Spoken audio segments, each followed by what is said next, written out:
सत्संग चैनल में आप सबका स्वागत है। दोस्तों, आज का पॉइंट हमारा है भक्ति की माँ। देखिए, आज हमारी माता का नवरात्रि के छठा दिन हो गया है। धीरे धीरे हमारी माता विदा हो जाएंगी और आपको वही लगेगा, वही पूजा करें, वही माता का यज्ञ जब तब माला करें। तो दोस्तों, कहते हैं ना कि भक्ति की महिमा। तो अब जब आप लोग 6 दिन से नवरात्रि के माता के दिन 6 दिन हो रहे हैं और छठा दिन है आज, तो ऐसा लगता हो भक्ति करती हूँ कि माता मेरी झोली भर, मेरी महिमा कर और अपनी शक्ति दे, अपनी भक्ति दे।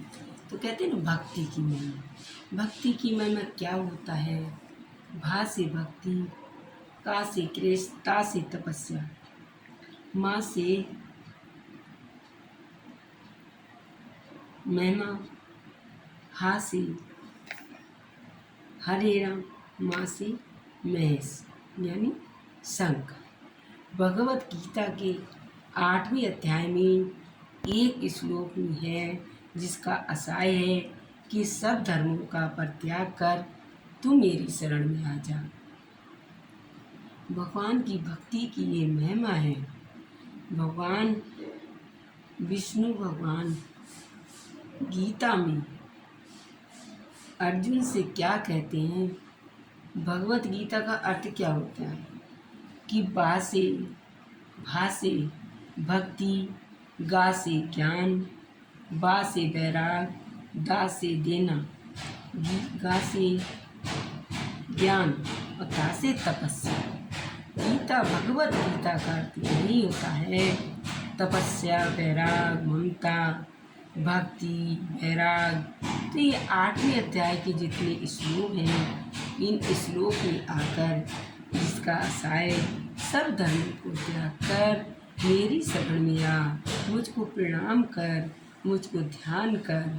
सर्व धर्मों का त्याग मेरे ही पास है, मैं सब पापों से मुक्त कर दूंगा। भगवान श्री कृष्ण अर्जुन ने गीता में समझाया है कि जो भक्ति की महिमा स्पष्ट करता है, भक्ति ये पावन गंगा है, निर्मल गंगा है, जिसमें डुबकी लगाने से हमारे सब पापों से मुक्त हो जाते हैं। डुबकी का अर्थ क्या होता है कि सब ज्ञान का तत्व जाने, भगवान की महिमा को जाने। जैसे शंकर भगवान की महिमा है, जैसे हमारी पार्वती माता हैं, कितनी घोर तपस्या की थी उन्होंने हर जन्म में। तभी कहते हैं शंकर भगवान देखिए मुन्नों की माला क्यों पहनते हैं?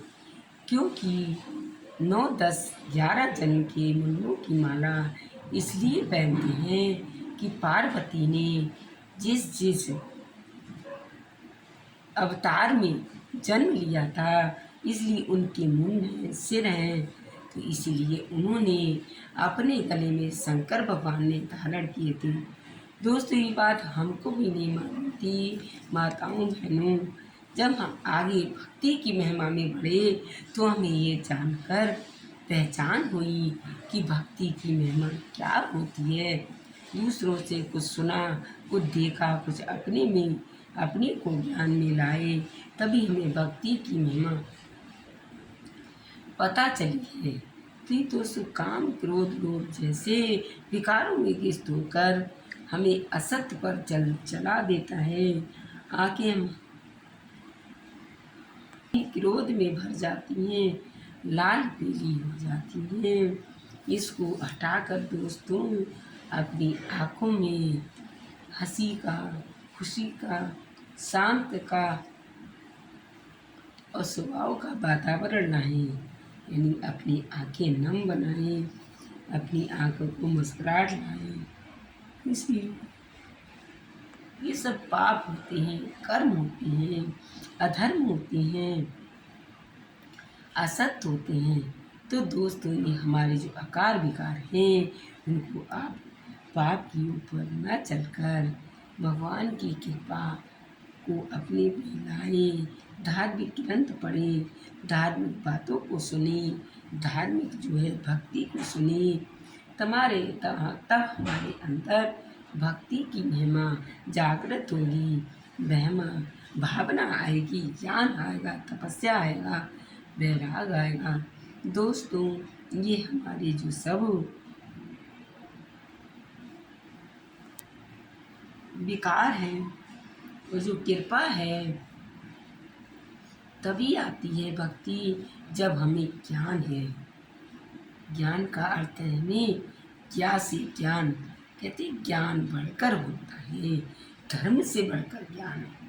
हमारा धर्म क्या कहता है? देखिए, दुर्पर्वत ने या जिसे ईश्वर को पाया वो अनंत भक्ति में ही पाया था। ऐसे हमारे रहदास भक्ति द्वारा ईश्वर बने, भक्ति को जाना, शक्ति जान। ये गीता में भी 9वें अध्याय में लिखा है। महायोगी कृष्ण स्वयं कहते थे कि प्राणियों में समान रूप से व्यापक हूँ, उनकी प्रिय हूँ, उनकी भक्ति हूँ, उनकी अप्रिय रहकर भी इनके पास रहना चाहता हूँ। मैं प्रभु चैतन्य भक्ति में डूबकर कितने भक्ति में कीर्तन करते थे, भाव से अपने को भावना में लाते थे। मीरा कृष्ण की मीरा कृष्ण की भक्ति में रमी हुई थी, जहर का प्याला पिया था, कितनी भक्ति की थी, कितनी तपस्या की थी।